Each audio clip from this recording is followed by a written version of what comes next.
but this is a really great year to need to draft a wide receiver. If you didn't watch the combine over the weekend, there's about a dozen guys that could hear their names called in the top 40, 50 picks.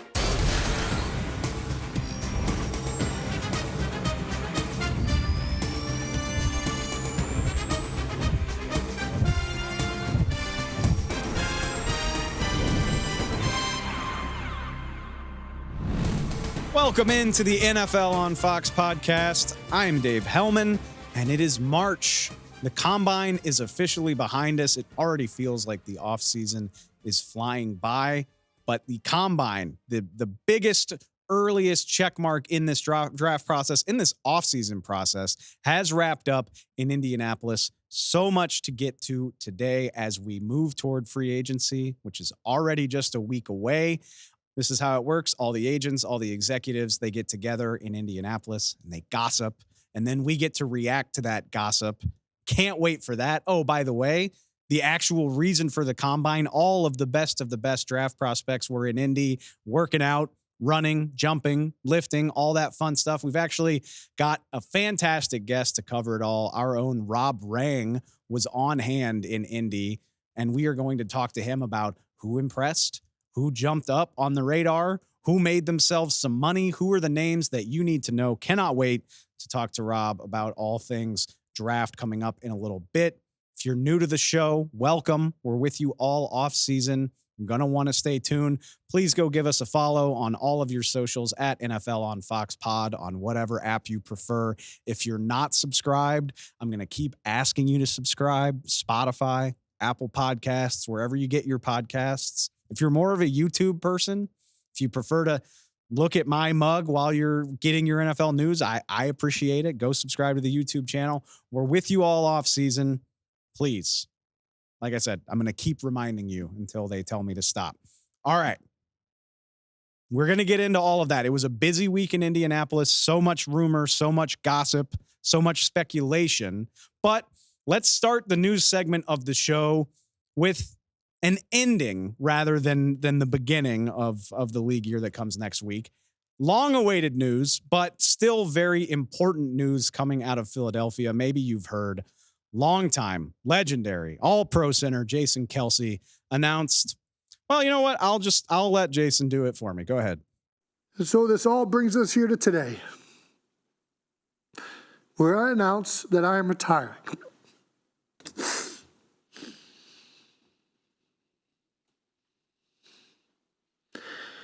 Where I announce I'm retiring from the NFL after 13 seasons with the Philadelphia Eagles. And today, I must admit, I am officially overrated. Vastly overrated. One of the many reasons I love Jason Kelce is that self-deprecating style of humor.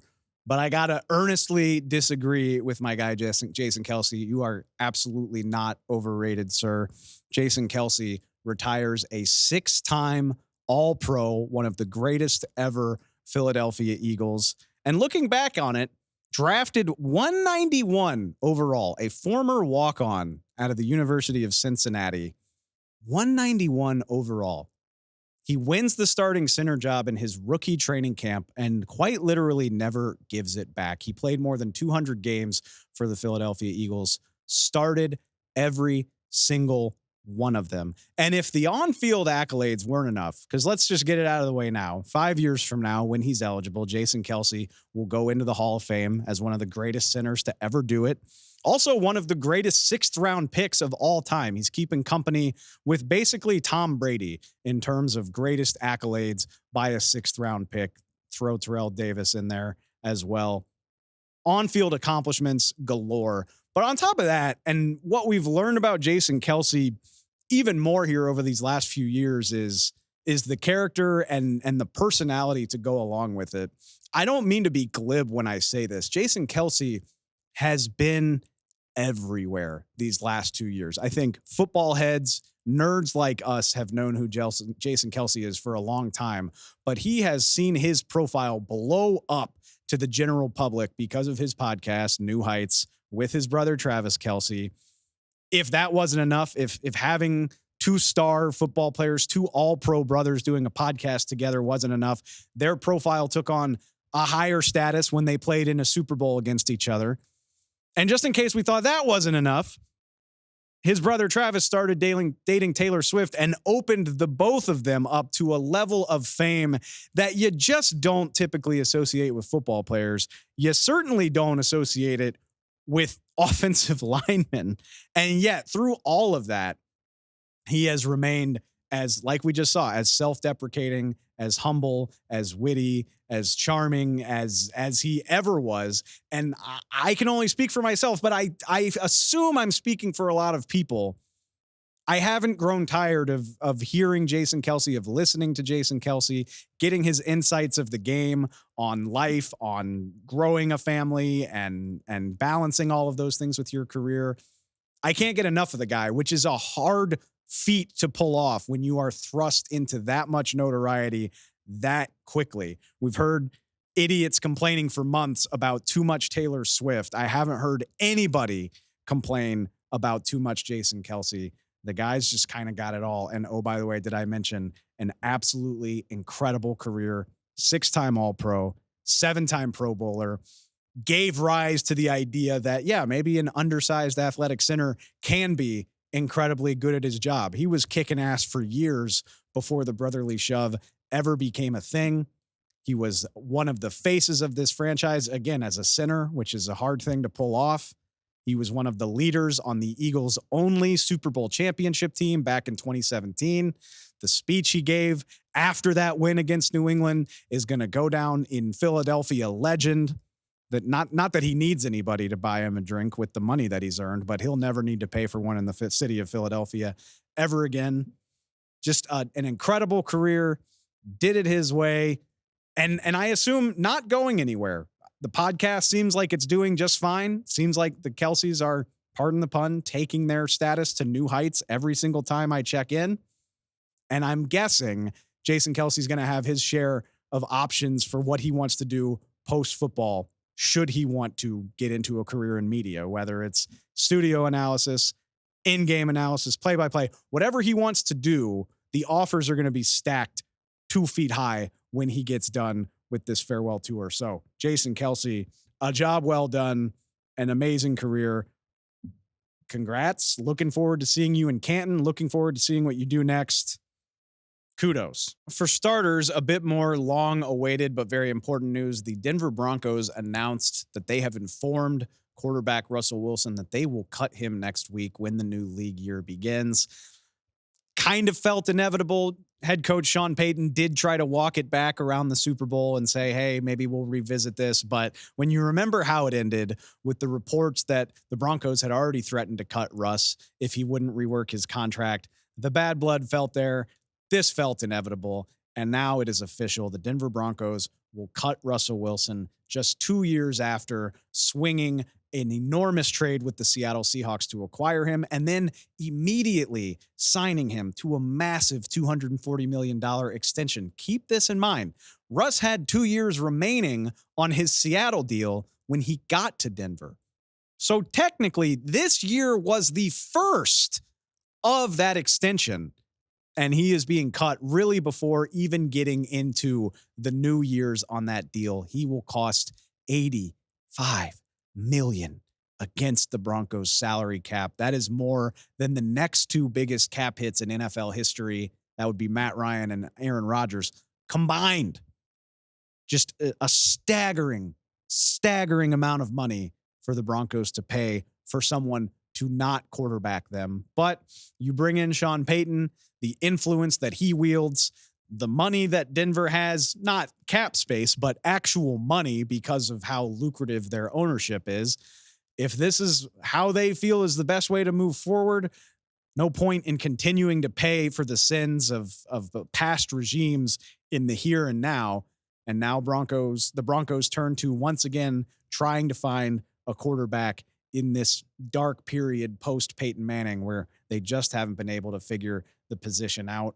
The early guess is that the Broncos will turn toward the draft, because what the hell else are they going to do when you're paying that much money to a quarterback not to play for you? Your options are fairly limited. I'm sure they'll look at reasonably priced free agents, but I wouldn't be surprised if they look toward the draft to try to find their starter of the future. Does make it interesting for Russell Wilson because nobody's going to be interested in employing him at that gaudy number that he was on in Denver. But now that he's been cut, he can sign anywhere he wants for any amount he wants. So the market is reopened for Russell Wilson. He's certainly, after the last 2 years, not going to command top dollar, but he could sign on with a quarterback needy team at a reasonable price. And maybe he'll get a chance at redemption. But for the time being, one of the worst trades and worst contracts in NFL history, the Broncos parting ways with Russell Wilson just 2 years after moving heaven and earth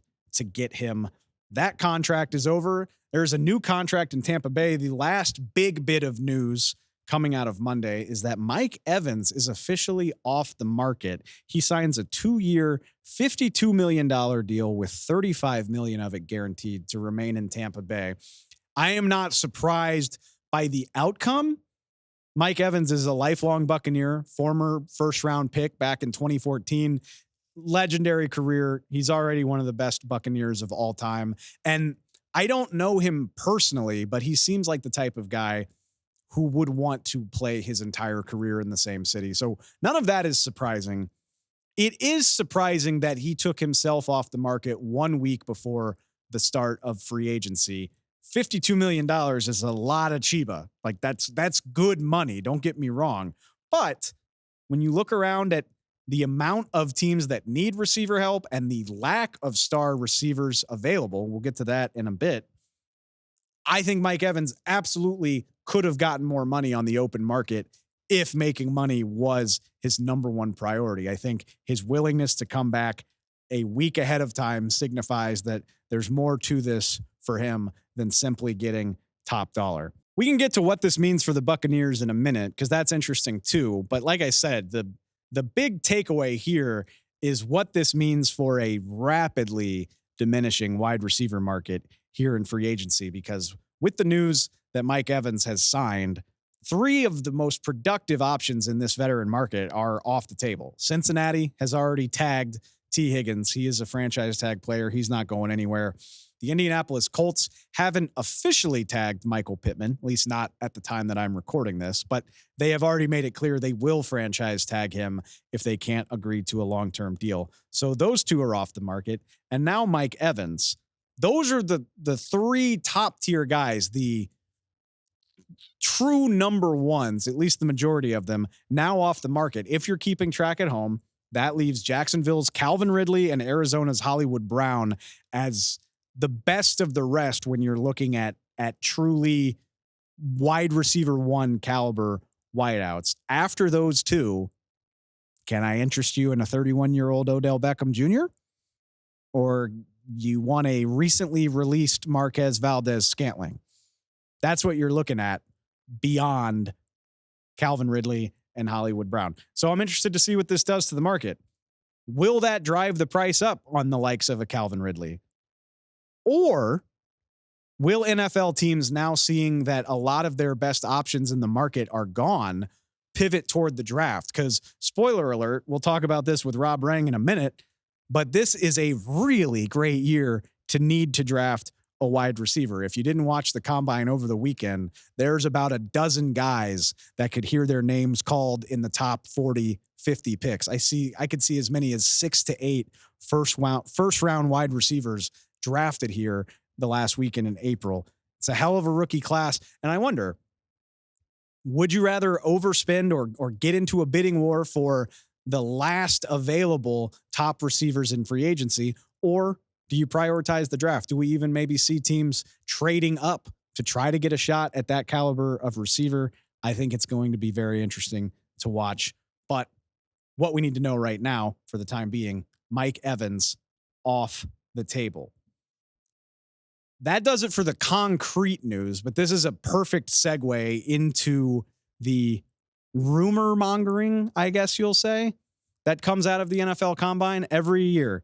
For as much emphasis as we put on the workouts and the 40-yard dash and all of that, the real joy of the Combine is that agents and executives get together in the dark dusty bars and they talk about what things look like, what the budgets are, what the markets say in terms of how free agency is going to play out. So the logical place to start, just mentioned Calvin Ridley. ESPN's Jeremy Fowler reported last week that Jacksonville, quote, very much wants to re-sign Calvin Ridley. They also know if he makes it to next week's negotiating period without a deal, that's going to be easier said than done because there's a lot of teams with a lot of cap space that could use a wide receiver. It's going to be interesting. It's hard to gauge Calvin Ridley's market. He is an all-pro player. He posted 1,000 yards and 8 touchdowns last year. He is already 29 years old, though. Missed a season because of the suspension due to violating the NFL's gambling rules. And Jacksonville, across the board, was a bit of a disappointment last year. He will obviously sign a big contract for a lot of money, but I wonder where it stacks up in this increasingly absurd receiver market where wide receiver salaries are inching toward $30 million. You've got some big paydays coming down the line for the likes of Justin Jefferson, CeeDee Lamb. Where does Calvin Ridley stack up in that market? I can't wait to see. Worth noting, Jacksonville says they want to re-sign him, but whether they do has a big impact on their drafting fortunes. If they re-sign him, they give the Atlanta Falcons a second-round pick in that trade. If they don't, it's just a third-round pick. So I think that'll weigh heavily into what they decide to do. Plenty of other rumors and reckless speculation coming out of the NFL Combine. Let's get into it, which I buried the lead a little bit. Let's keep this in mind. Today is Tuesday, March 5th. That is a significant date in the NFL calendar. Later today is the deadline to use the franchise tag. Bengals receiver T. Higgins and Kansas City cornerback L'Jarius Sneed are the only two players that have officially been given the tag by their respective teams as of right now, as I'm recording this. But as I already said, the Colts have told Michael Pittman Jr. they will be tagging him if they need to. And I have a feeling, and this has the potential to age poorly thanks to the deadline, I don't think they will be alone. It will be more than those 3 players by the time it's all said and done. Of note, Tampa Bay Buccaneers can officially turn their focus elsewhere now that they've signed Mike Evans. Reports came out earlier this offseason that if they use the tag, it would likely be on all-pro safety Antoine Winfield Jr. I would not be surprised if between now and the deadline, he is eventually tagged to keep him in Tampa. Same thing goes for friend of the show, Bears All-Pro corner Jalen Johnson. He has been in the midst of contract speculation for months now. I do not think the Bears are going to let him hit free agency. If he doesn't have a deal by Tuesday afternoon, I think he will be franchise tagged as well. 2 more worth considering: Jacksonville pass rusher Josh Allen and Ravens defensive tackle Justin Madubuike. 2 of the best defenders in the AFC last year. Allen had 17.5 sacks, tied for second in the league. Madubuike broke out, really had a star turn in the middle of that Ravens defense. Would not surprise me to hear either of those guys is franchise tagged by the deadline. Quick reminder, if you're not hip to this game already, franchise tagged players can still negotiate with the teams that tag them. So if you are a Bears fan praying that Jalen Johnson stays in Chicago, him getting tagged would not stop that from happening. All it means is that he is under contract for at least 1 year. Teams have until mid-July to continue to negotiate a multi-year deal. A lot of times you see NFL teams use these tags as placeholders. So I think a lot of these guys that wind up tagged just might have long-term deals by the time the season rolls around. It is a case-by-case basis, though. We'll see how that goes. One guy who apparently is not getting tagged would be star Dolphins defensive tackle Christian Wilkins. That was one of the more interesting tidbits that came out of Indianapolis, is that the Dolphins are going to let their former first-round pick hit the market. It's not shocking, given the Fins cap situation. The Dolphins, so much work to do to get cap compliant, so many contracts to worry about. It is still unique when a player as accomplished as Christian Wilkins is allowed to test the open market. The guy's been a known force as a run defender, as a block eater for years now. But in a contract year, he chipped in 9 sacks as a pass rusher last season. My guess is he is gunning for a top of the market type of contract. Think what Giants defensive tackle Dexter Lawrence signed last year. He signed for 4 years, $87 million. I'm guessing Christian Wilkins is looking for something in that neighborhood. And if he does hit the market, if the Dolphins decide not to tag him, I think he'll get it. I think he'll wind up being one of the premier signings of this new league year if he does, in fact, hit free agency next week. Don't think you're going to see the Buccaneers use the franchise tag on Baker Mayfield, but the other news coming out of Tampa is that they're already at work there. Not even an hour after Mike Evans signed, reports came down from the likes of the Athletic's Diana Rossini and others that the Buccaneers are already working on trying to keep Baker Mayfield in place. The other report worth considering is that Baker has no interest in taking a hometown discount. I can't say I blame him. He signed for 1 year and $4 million last year. Stands to reason you want to get every single dollar you can. This might be his only opportunity to cash in at this level. But I do still think that there's plenty of interest on both sides here in returning. And I also think it's added incentive for Baker to come back, knowing now that his top pass catcher, Mike Evans, is back in the fold.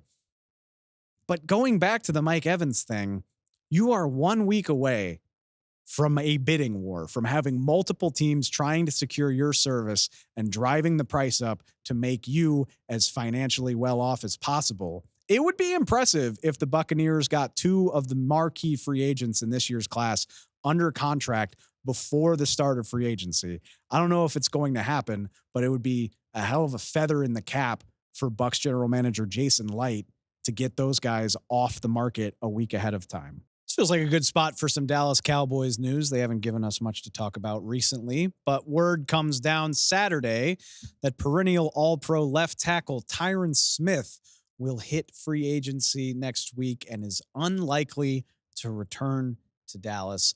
On the surface, not a terribly interesting story. Tyron Smith is a perennial All-Pro. He's the best offensive tackle available in this year's free agent class. Of course, he's going to be highly sought after. Of course, it's going to be hard for the Cowboys to keep him.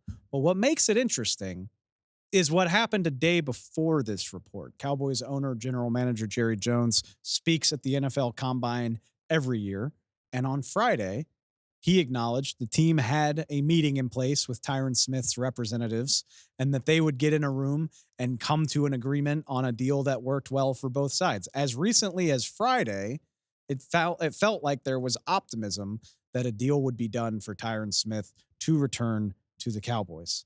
A day later comes the report that it's unlikely to happen. So if I'm reading between the lines adequately, it sounds like there were some numbers exchanged in that meeting that Tyron Smith's representatives were none too happy with. We'll see where it goes from here. It's, in my opinion, a strange story. It's hard to imagine the Dallas Cowboys without Tyron Smith. He's been manning the left side of that offensive line for more than a decade. When healthy, yes, Cowboy fans, I can hear you. That is ultimately the crux of this issue. Tyron Smith, second team All-Pro in 2023.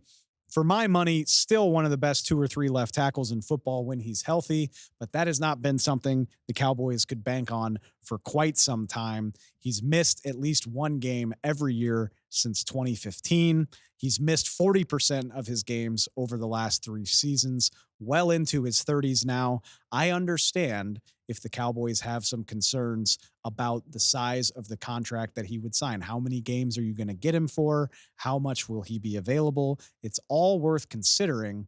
At the same time, it's hard not to think about where the Cowboys are as a franchise going into the final year of Mike McCarthy's contract, potentially going into the final year of Dak Prescott's contract without an extension. This feels like it could be the last hurrah for this iteration of the Dallas Cowboys. And ignoring Jerry Jones's infamous comments about going all in, even if he didn't really mean that, it's just hard to imagine the Dallas Cowboys are a better team in 2024 without Tyron Smith. Sure, you do have to allow some caution because of the age, because of the injury issues, but when you are pushing to get over a hump that has eluded you for 30 years now or close to it, I think maybe you make the concessions to keep one of your best ever players and a lifelong Cowboy on the roster. Tyron Smith drafted in 2011.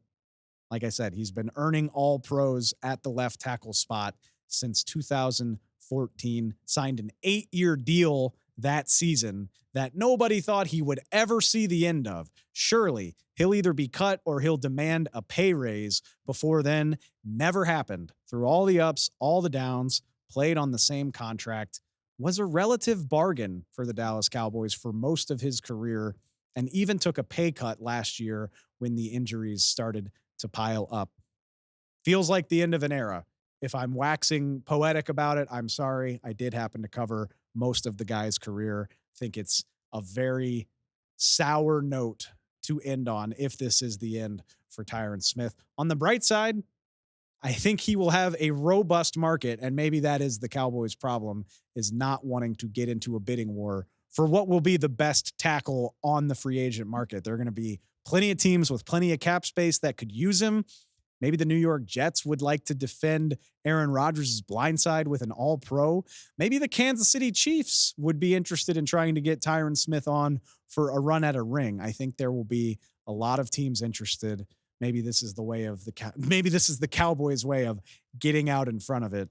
We'll see. Like I said, a little bit of a bummer, but that's nothing the Cowboys aren't used to. Let's wrap up the rumors with some reckless speculation about the most expensive free agent about to hit the market next week. That would be Vikings quarterback Kirk Cousins. And from the sounds of it, the buzz coming out of Indianapolis is that if Kirk Cousins doesn't re-sign with the Minnesota Vikings, he just might land with the Atlanta Falcons. Adam Schefter letting slip that the Falcons have prioritized Kirk Cousins as their number one option at quarterback if they do lure one away in free agency. I guess I shouldn't be shocked. We talked last week about how long the Falcons have waited to take a swing at quarterback since Matt Ryan left. This would certainly be a swing. Cousins is going to command top dollar on the open market, seems to be recovering really nicely from his Achilles injury. I think this is particularly interesting because I said last week, I think Cousins winds up back in Minnesota simply in addition to the money. That's obviously always going to matter, but the Vikings give Cousins the best possible chance to compete. When you talk about supporting cast, when you talk about where the roster is, that seems like the most logical landing spot for a quarterback over the age of 35. But then you think about it, the Atlanta Falcons, well positioned to make a run with good quarterback play. The skill positions speak for themselves. Bijan, Kyle Pitts, Drake London. The offensive line is good. The defense was solid last year. Atlanta does offer that opportunity. And then one more tidbit, which I got from the Athletics' Diana Rossini. Thank you for this, Diana. Kirk Cousins' wife, Julie, is from Atlanta, Georgia. Just an interesting little tidbit. Doesn't necessarily decide what happens in free agency, but I didn't think this made a hell of a lot of sense a week ago, and now I completely see the logic. So maybe the Falcons still wind up drafting their quarterback of the future, or maybe they make Kirk Cousins an offer that he can't refuse next week. Be fascinating to see. Free agency already just a week away from getting started. There really is no off season, but before we get too wrapped up in that, yeah, we got a lot of draft stuff to talk about. That is the actual purpose of the NFL Combine. Who better than to talk about it all with us than our own Rob Rang, Fox Sports draft analyst, who joined me to talk about who impressed, who stood out, who made money, and everything else about the performances at the NFL Combine this year. All right, Rob, anytime somebody makes history, I guess it's a cliche, and I know the 40-yard dash isn't everything, but Texas receiver Xavier Worthy literally sets combine history. We knew he was going to be fast, but did we see history coming this week in Indianapolis? I did not. I got to give Xavier Worthy a lot of credit. I knew that he was going to be fast, as you just mentioned. He was one of the players that I highlighted as I thought that might be the fastest man at this year's combine.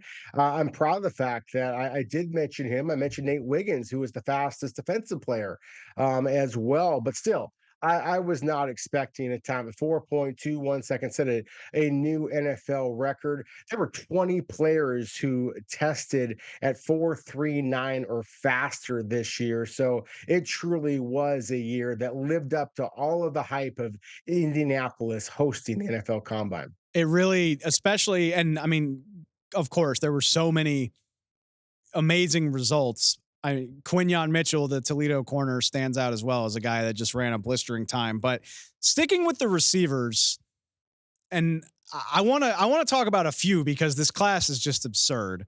But let's stick with Xavier for a minute because I'm curious here. Xavier Worthy, I think people knew who he was, but obviously you're going to jump onto the radar in a big way when you break a record. So now people are talking about this guy as a potential first round pick. But then I go back to the fact he weighs 165 pounds, Rob. So I'm curious. That feels like a hell of a decision for an NFL team to make. Where do you stack this guy when you consider the speed, but also we'll call it a slight frame? Oh, it is a slight frame. I mean, I have him solidly as a second round prospect. I mean, look, this wide receiver class is spectacular. I mean, we're going to see, I believe, four players that are going to wind up going top 10, 12 selections, like the Brian Thomas Jr. From LSU, the 4.3 that he ran, despite being, what, 35 pounds heavier, to me is one of the more remarkable results that we saw from the combine as well. I think that his LSU teammate Malik Neighbors, Rome Odunze from Washington, and of course Marvin Harrison Jr. from Ohio State. I think all four of those guys are going to wind up being in the top 10, top 12 selections this year. And so there's just not a lot of room for Xavier Worthy to be able to sneak into that first round. I do think that he is a player that is much more than just a track star on a football field. I mean, this is a guy that ran polished routes for Steve Sarkisian, of course, as a NFL, or excuse me, a pro-ready offense. I think that his game translates well to the NFL. I saw a comparison to Deshaun Jackson, who, when he came out of Cal years ago, also had a similar type of a frame. I don't think that Deshaun Jackson was a better return man than Xavier Worthy is at this point, but still, the game has changed. And his straight line speed, his ability to make people miss, his physicality, underrated physicality for a player of his slight size, I think, again, all translates very well to the league. I think that we're talking about a possible top 50 selection. He certainly would be considered a steal if he was somehow to get into the third round. I've been watching the combine for a very long time, and I don't remember a year, particularly at receiver, where like every other guy who worked out, every other guy who did something turned your head. You know what? You mentioned Brian Thomas Jr., Roma Dunze, even further down the line, the other Texas receiver, Adonai Mitchell. How about Georgia's Lad McConkey? I mean, can you what's your sense? And you just mentioned four guys in the top 10, top 12. What about the first 40, 50 picks? Just how many names might we hear called at this position? Yeah, I think you're going to see 7, 8, 9 guys that are going to wind up going in the top 50 selections of the wide receiver position. It's probably going to be the most popular position among the top 50. That's something that we have seen consistently, but I think it's right there with the offensive tackle class as far as being the most pro ready, the most unique of this year's class, but really where the receiver class really starts to kind of separate, I guess, for lack of a better term here, among the offensive tackles would just be its depth.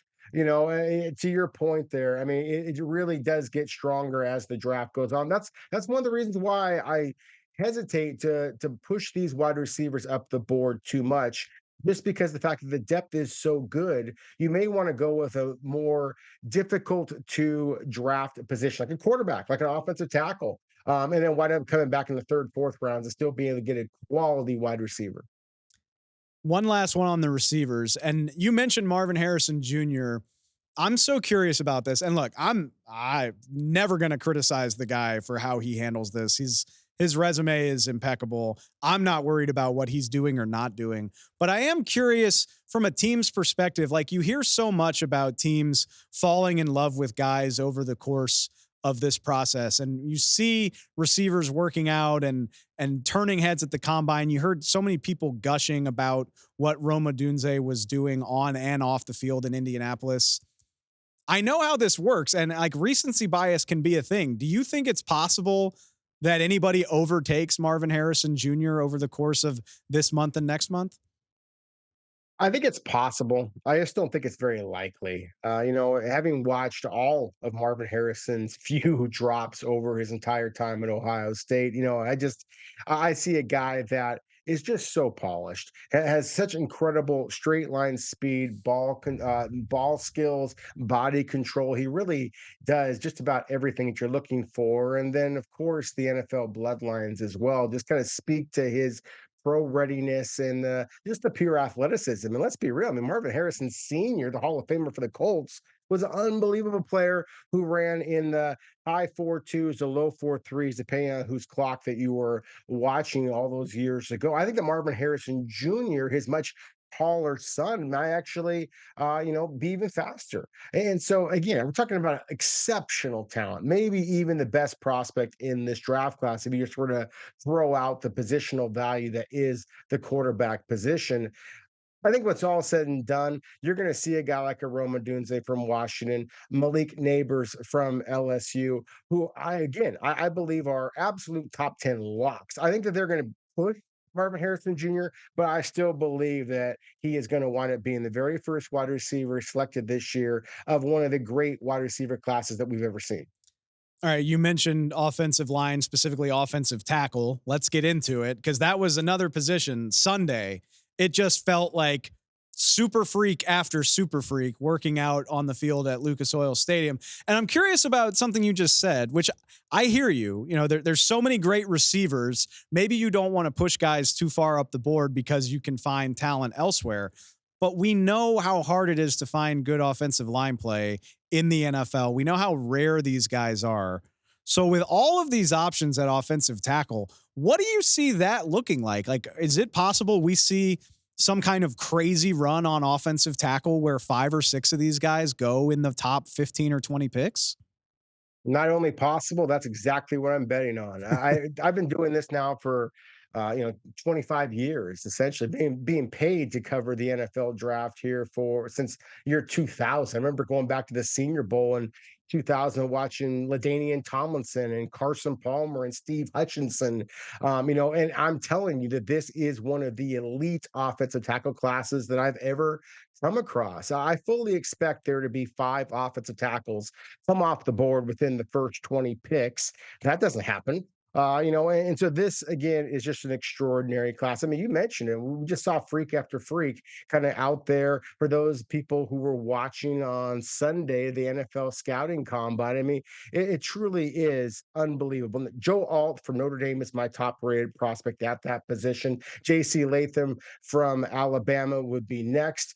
Taliesin Fuaga from Oregon State would be after that. Troy Fautanu. Some are going to project him as a guard, but he's played most of his time at Washington, came in with the arm length and the speed, 5.01 seconds in the 40-yard dash for the Morris Trophy Award winner. To me, that just checks the box that he could stay at that left tackle position. And arguably the most freakish athlete of the bunch, 6'8", 340-pound Amarius Mims coming at 5.06 seconds in the 40-yard dash. David, you mentioned it before. 40-yard dash is something that we, talk about too often, and NFL scouts don't talk about it often enough. It just doesn't translate, especially for offensive linemen. But when you are that size and that athletic ability as Amarius Mims, then again, that's one of the reasons why I do think we're going to see an extraordinary run on offense tackles early. And I haven't even mentioned a guy like a Olu Fashanu, a Patrick Paul, a Graham Barton.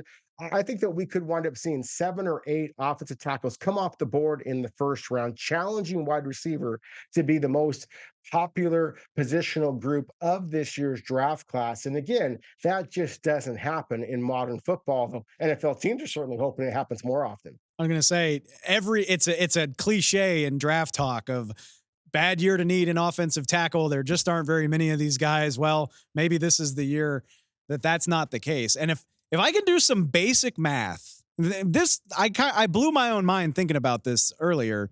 You talk about eight or so offensive linemen, offensive tackles, maybe as many as 10 if you count the interior. Now you're talking about 8 receivers and then throw in 3 or 4 quarterbacks because we know those guys are always going to get drafted. We just covered 2/3 of the first round with 3 positions, Rob.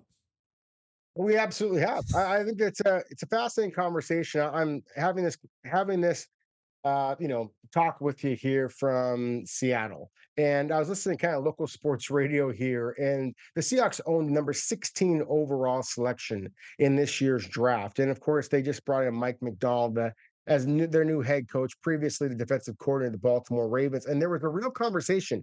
Could the Seahawks have at number 16 overall, the very top rated defensive player, regardless in this draft, still on the board? That's how offensive loaded that this position and this draft class is. I mean, it's the quarterbacks, the offensive tackles, and wide receivers are absolutely phenomenal. There's some good edge rushers. There's some quality defensive tackles. There's not a linebacker worthy of a top 50 selection in this class. I would argue the same at the safety position as well. There's some quality corners, but at the same time, this is more loaded towards offense than any draft that I've covered in the last 25 years. And let's be honest, offense is what sells the tickets. So I have a feeling that's going to lead to a lot of excitement as we get closer. All right, I don't want to keep you too much longer, but just a couple quick ones. For starters, and you can get as nerdy as you want with this. Is there a guy? It can be a big name if you want. It could be down the line, but is there a guy that really jumped out to you? A guy that really impressed you with his performance and maybe altered his draft stock a little bit while he was in Indianapolis? Well, the guy I actually got to mention here, as far as a player that I wasn't sure was going to be drafted, and now I feel very, very confident is absolutely going to be because he was the fastest running back tested this year. He had the highest vertical jump. That's Isaac Guerendo. And that's a back that, for the last couple of seasons, he has served as the backup behind Braylon Allen at Wisconsin. Understandably so. Braylon Allen is a spectacular back. But at the same time, we saw Guerendo make that switch here, jumping into the transfer portal, going to Louisville. He was part of a two-headed monster for Louisville this past season as well, but still 3 years in a row now in which he has averaged at least 6 yards per carry. And then he comes in at 6'1", 220 pounds and runs a 4.3 as a 41.5-inch vertical. Just kind of speaks to that explosiveness. The combine so much is about just kind of checking boxes. Okay, I think that Brian Thomas Jr. is an explosive athlete. Oh, yeah, he absolutely is when he runs in the 4.3s.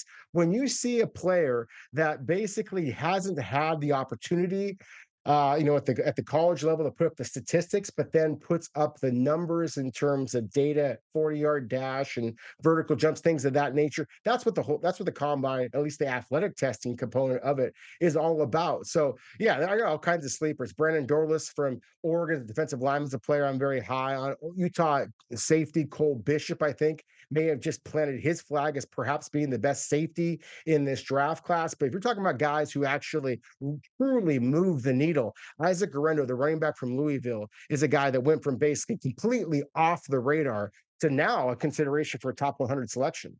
It's so fun, and it's such a great dichotomy of the combine. Is yeah, people can overreact to these numbers a little bit, and not every number means everything. But some of these numbers can help you find some real diamonds in the rough. It happens every year. It's going to happen this year too. One last one for you, Rob, and that's basically. Look, I mean, the testing it's informative. You learn a lot of stuff about these prospects, but the other key element of combine week is the amount of, gossip that goes around when scouts and executives get together. I'm wondering if this week, have you heard anything that kind of perked your ears up a little bit, maybe changed your line of thinking coming out of the combine as opposed to going in? Well, the conversation always revolves around quarterbacks. As you said before, we expect there to be at least three, perhaps four, five, maybe even six quarterbacks that go in the first round. To me, the real conversation, obviously Caleb Williams, Chicago Bears. Look, we know what's going to happen there. We've all been projecting that now for months. Caleb Williams is going to be a member of the Chicago Bears. Justin Fields is going to be playing elsewhere. I think what's going to be fascinating is New England Patriots at 3. There's been some talk about Baker Mayfield as a veteran. That just makes sense with how New England has done things in the past. Of course, when they've invested first round selections at the quarterback position, that hasn't always turned out. Makes a little bit more sense from a financial and putting butts in seats kind of perspective. to maybe go with a veteran. Baker Mayfield being linked to New England is an interesting one. And then with the Las Vegas Raiders, and talk about a roll of the dice that would fit in perfectly. Michael Penix Jr., the quarterback, of course, from the University of Washington, Heisman Trophy finalist, and the absolute superstar of the quarterback throwing session. He is being linked a little bit to the Las Vegas Raiders, and it's easy to see why when you have a wide receiver like a Devontae Adams, if you could just get him the ball, then you are potentially in a position to explode in that division. So to me, those were two of the more interesting rumors that I was hearing as I was watching the 2024 NFL Combine. I love some QB musical chairs. We will see how it all shakes out. Rob Rang, appreciate all the work you do, man. Make sure if you are a draft nerd like I am, go check out Rob on foxsports.com, the Fox Sports app. I'm sure we will talk to you again as we get closer to the draft, man. I appreciate it. Forward to it. That does it for today's show. Thanks again to Rob for taking me through all things Combine. Plenty more draft content coming your way as we get closer. For the time being, we are going to dive into free agency. Later this week, I'll be joined by our own Fox Sports writers, Greg Allman and Eric Williams, to take a look at free agency, the top players available, the best fits, the teams that might be active, the teams that won't, everything in between. You're going to want to make sure you check that out on Thursday. That is when we will be back. If you don't subscribe already, subscribe now on Spotify and Apple Podcasts so it's in your feed on Thursday morning. You know the drill, all that good stuff. Find us on YouTube. We have a channel. We have social media handles at NFL on Fox Pod, wherever you prefer to get your social. We do rapid reactions, fun clips from the show on Twitter, Instagram, everywhere in between. Like I said, you know how to find us, and we will be there throughout the offseason, free agency, the NFL draft, whatever else crops up. We appreciate it so much, and I will talk to you all soon.